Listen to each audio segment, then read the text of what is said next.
नामांकन के बाद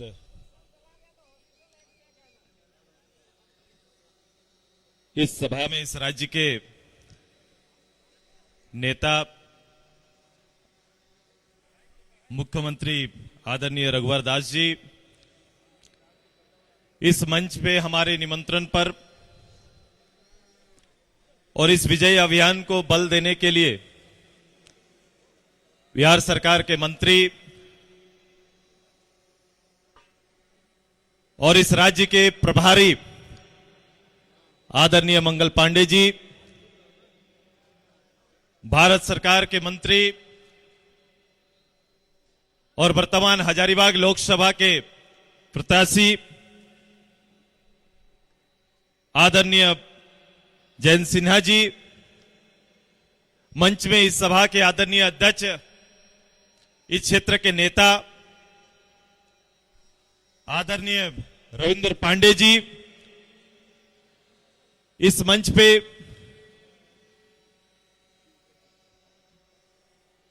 आदरणीय विधायकगण,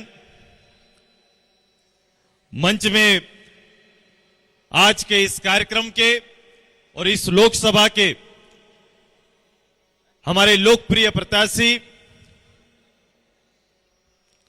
पार्टी के नेता आदरणीय चंद्रप्रकाश चौधरी जी, मंच पर भारतीय जनता पार्टी और आजसू के तमाम नेतागण और हजारों हजार की तादाद में इस कार्यक्रम में शिरकत किए सभी इस विजय अभियान के साथियों का, पत्रकार मित्रों का मैं हार्दिक स्वागत करता हूं, अभिनंदन करता हूं, सभी को जोहार करते हैं। हम आज के इस कार्यक्रम के एक आकर्षक आदरणीय हमारे छोटे भाई मांडू के विधायक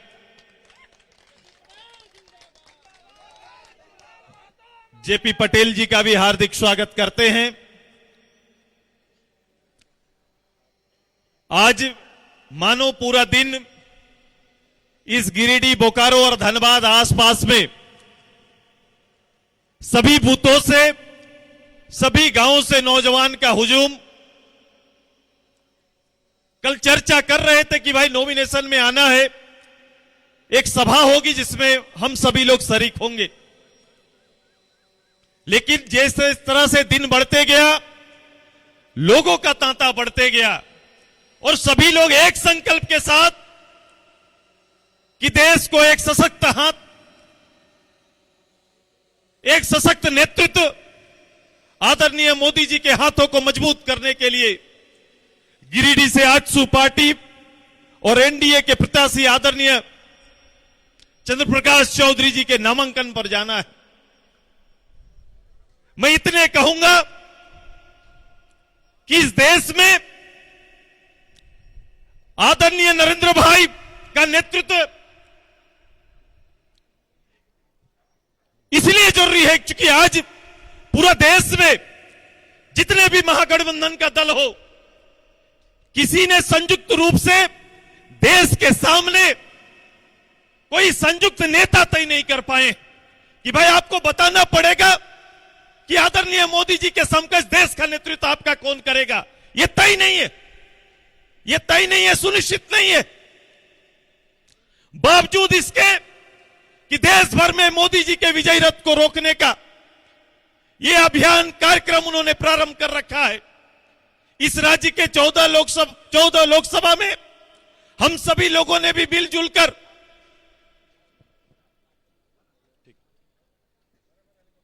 हम सभी लोगों ने मिलजुल कर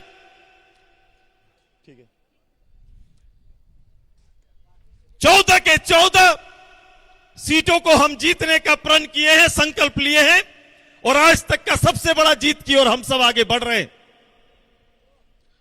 हमने तय किया कि भाई देश के सामने तय करो कि 1980 के बाद क्यों मोदी जी जरूरी है, हर लोग के जहन में मोदी जी क्यों बसते हैं। इसका सबसे बड़ा कारण है कि भाई 1980 के बाद एक भी इंडिविजुअल प्रोग्राम जनता के लिए आया नहीं। उसके बाद 12 प्रधानमंत्री देश में आए, लेकिन अभी तक केवल 2 योजनाएं चलती थी, आवास योजना और पेंशन योजना। 12 प्रधानमंत्री देश में आने के बावजूद कोई इंडिविजुअल प्रोग्राम नहीं चला पाए। इस 5 साल के अंदर में व्यक्तिगत रूप से देश के अंदर में बड़ी योजनाएं जो चली, जो हर घर महसूस किया, ये संभव नहीं होता है कि इतनी बड़ी आबादी में एकल योजना चलाया जाए। लेकिन आदरणीय मोदी जी ने हर घर में शौचालय अभियान, हर घर में गैस कनेक्शन, गरीब परिवारों को स्वास्थ्य के लिए बीमा योजना, पुराने पेंशन योजना को बड़ा करना, आवास योजना को बड़ा करना, जनधन कार्यक्रम जैसी कई योजनाएं चलाए। इस राज्य में गठबंधन की सरकार हर जगह पर है। और 2 दिन पहले इस क्षेत्र के हमारे जो गठबंधन के नेता हैं, जो प्रत्याशी हैं, इसी आसपास किसी मैदान पर खड़े थे और चुनौती दे रहे थे। यूं कह रहे थे कि यह गठबंधन आवश्यक है। चंद्र प्रकाश जी आजसू भाजपा के बारे में आलोचना कर रहे थे। मेरी आदत है व्यक्तिगत आलोचना ना करने की, लेकिन यह बताना जरूरी है, जब आप गिरिडीह में आना चाहते हैं, गिरिडीह का नेतृत्व करना चाहते हैं, या फिर इस झारखंड के किसी लोकसभा से नेतृत्व करना चाहते हैं, तो आपको अपनी उपलब्धि बतानी पड़ेगी कि भाई झारखंड मुक्ति मोर्चा कांग्रेस को बताना पड़ेगा कि इस लोकसभा में नेतृत्व करते हुए अलग अलग जगह से, चूंकि इस राज्य की जनता ने पार्लियामेंट मेंबर से लेकर केंद्रीय मंत्री से लेकर सभी तरह के पदों में मुख्यमंत्री तक सुसज्जित उनको किया है, तो इनके रिकॉर्ड्स क्या है मैं निकाल के थोड़ा खंगाल रहा था, तो मैंने पाया कि झारखंड मुक्ति मोर्चा को किस लिए जाना जाएगा। तो सबसे ज्यादा चर्चा है कि भाई शशिनाथ झा जी उस कांड के लिए जाना जाएगा, चिरूडी कांड के लिए जाना जाएगा, नरसिम्हा राव घूस कांड के लिए जाना जाएगा, या फिर उसके बाद मधु कोड़ा एक सिंगल व्यक्ति प्रधान मुख्यमंत्री बन सकता है, इसके लिए जाना जाएगा, बिना जनादेश का बन सकते हैं। और दूसरा अर्जुन मुंडा का सरकार और ऐसे ना जाने कई सरकारों को गिराने का और बनाने का खेल के लिए झारखंड मुक्ति मोर्चा को जाना जाएगा। लेकिन वही आपके सामने आजसू का गठबंधन, एनडीए का गठबंधन है, जो नेतृत्व कर रहे हैं, वो एक इतिहास लेकर आए हैं। ये पार्टी एक इतिहास लेकर आई। आप चौधरी जी का बात करेंगे तो हम आपको बताएंगे कि 2004 में प्रथम बार हम लोग रामगढ़ के विधायक बने थे, और 2004 के बाद जब हम रामगढ़ का दायित्व विधायक के रूप में पार्टी ने और चंद्र प्रकाश चौधरी जी ने लिया, तो रामगढ़ अनुमंडल हुआ करता था। और आज 2019 में जब हम खड़े हैं तो ये बता रहे हैं आपको कि जिस जगह का नेतृत्व किया वो जिला बन चुका है, और ऐसा जिला बन चुका है जहां राजधानी, केवल रांची राजधानी को अलग कर दीजिए, उसके बाद झारखंड के 23 जो जिला है और जिला की सुविधाएं, आधारभूत संरचनाएं हैं, उसको एक जगह पर लाइए, आप देखेंगे कहीं ना कहीं रामगढ़ उससे अव्वल रखता है। तो हमारे नेतृत्व में फर्क है। हम विकास की बात नहीं करते, आप 40 साल से विकास की बात करते हैं। मैंने कहा था कि आदरणीय शिबू सोरेन जी या फिर हेमंत भाई या पूरी पार्टी बता दे कि विकास जैसे शब्द का 40 साल तक आपने दोहन किया है, और हम लोग 40 साल नहीं, जितना भी समय मिला है राजनीति में, हमने विकास को आधारभूत रूप से तैयार किया है और इसके उदाहरण पेश किए। ये फर्क है जिसको हमने राजनीति में स्थापित किया है। और आज यहां खड़ा होकर हम सभी लोग अपील करना चाहते हैं, जो लोग आज यहां पर आए, जो जनादेश नामांकन पर मिला है, ऐसा कभी हुआ नहीं था। आदरणीय पांडे जी जो हमारे नेता हैं, आदरणीय विधायकगण जो इस क्षेत्र का नेतृत्व कर रहे हैं, मैं इन सब का आभार व्यक्त करता हूं कि आइए, ये मात्र गिरिडीह का जीत की पटकथा लिखने के लिए आप यहां पर नहीं आए, बल्कि विकास की आधारशिला हम लोग रखने के लिए आए।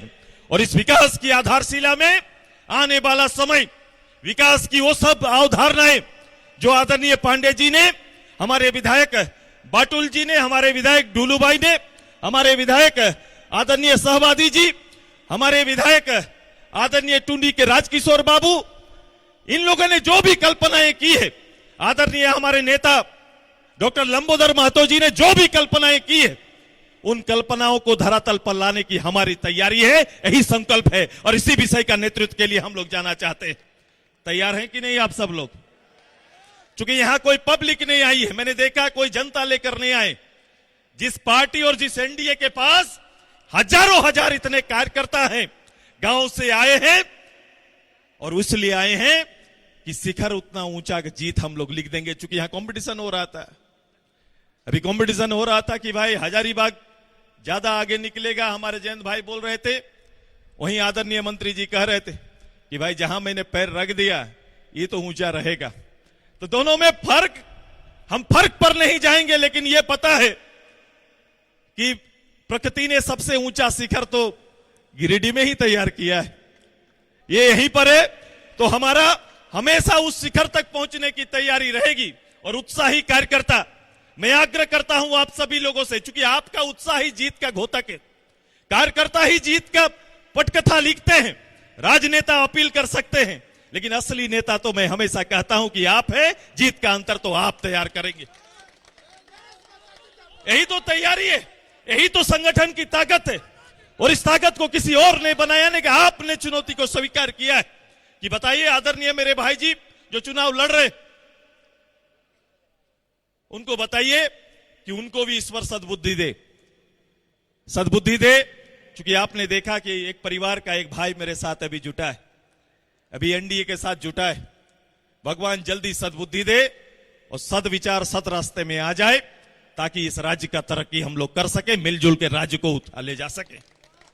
जिद से कुछ नहीं होता है। वो लोग इनको खड़ा कर कर छोड़कर चले गए। आप देखेंगे नामांकन पर कोई शीर्ष नेता दिखाई ना दिया है। अपना आवास, तथाकथित आवास तो बोकारो में बनाया, लेकिन किसी को फुर्सत नहीं मिला कि उनके नामांकन पर हम आ सके। ये क्यों नहीं मिला, ये भी ध्यान देने की जरूरत है। घर घर घूम रहे हैं, अपना पिताजी का सीट बचाने के लिए दुमका में घूम रहे हैं, निकल नहीं पा रहे हैं। ये परेशानी हो गई है, ये मुश्किल में फंसे हुए हैं। तो ये तैयारी हम सब का है कि आइए एक सुखद वातावरण में, इन आलो चुनाव से बाहर तर्क पर राजनीति करने की हमारी आदत है। और इस तर्क में ना देश में ये कहीं खड़ा होंगे आदरणीय मोदी जी के सामने, ना इस प्रदेश में कहीं खड़ा हो सकता है ये पार्टी। जिनका विचार नहीं, 40 साल के इतिहास को मैंने पढ़ दिया, इस 40 साल में इसके अतिरिक्त कुछ नहीं। केस मुकदमा डर, इस सबसे अब ऊपर जाएगा। ये डुमरी डर से नहीं चलेगा।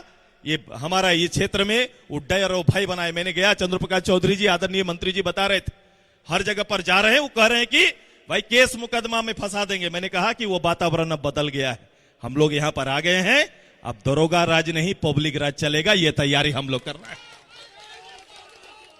ये जनता का राज चलेगा, ये तैयारी हमारी है। शासन में कोई पुलिस अधिकारी को डराने के लिए नहीं, सेवा के लिए रखा जाता है। और वो जनता का सेवा करेंगे, सुशासन का सेवा करेंगे।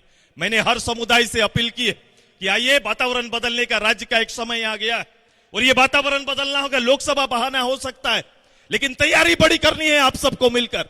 और इस बड़ी तैयारी में अपनी अपनी भूमिका तय करिए कि दादा मेरा काम क्या है, हमारा रोल, हमारा भूमिका क्या है। आइए, एक अदना सा कार्यकर्ता भी सोच रहा है कि हमारी भूमिका क्या है। आज दिन भर आपने इस समय को दिया है, अब जाइए और रचना प्रारंभ कर दीजिए। आज तिलक हुआ है, तिलक तो हो गया ना, फूल के बाद फल का आना स्वाभाविक है कि नहीं? ये स्वाभाविक प्राकृतिक व्यवस्था है। और मैं आभार व्यक्त करता हूं आदरणीय पांडे जी का, आदरणीय विधायक जी के लोग का, जिन्होंने इस अभियान का बीड़ा उठाया है। आइए मिलजुल कर एक इतिहास रचने की तैयारी हम सब मिलेंगे, करेंगे। तैयार हैं सभी लोग कि देश को सशक्त नेतृत्व और इस राज्य को भी और गिरिडीह को एक सशक्त नेतृत्व देने की तैयारी हम सब मिलकर करेंगे। हम आप सभी का आभार व्यक्त करते हैं। हम लोग आएंगे, चलेंगे, लेकिन तैयारी करिए कि 14 में सबसे बड़ी जीत देंगे और 14 जगह जाएंगे। और ये तैयारी करेंगे कि 14 जगह भारतीय जनता पार्टी और आजसू का ये गठबंधन जीते। ये तैयारी हमारी रहेगी। और प्रश्न करो कि या तो विकास की बात ना करे, एनडीए छोड़कर कोई विकास की बात और चर्चा नहीं कर सकता है, कांग्रेस नहीं कर सकती है, झारखंड मुक्ति नहीं मोर्चा नहीं कर सकता, राजद ने कभी विकास का कभी एजेंडा में रहा ही नहीं। तो जिनका विकास एजेंडा नहीं है, विकास का एजेंडा आगे जाएगा, नरेंद्र मोदी मजबूत होंगे और उनकी मजबूती ही देश की मजबूती होगी। आइए फिर से भारत निर्माण की इस बेला में मिलकर हम सब आगे बढ़ेंगे और एक मजबूत सरकार, मजबूत शासन को स्थापित करने के लिए हम बढ़ाएंगे। सभी को बहुत बहुत बधाई, धन्यवाद, जोहार, जय झारखंड, जय गिरिडीह। धन्यवाद सुधीर जी।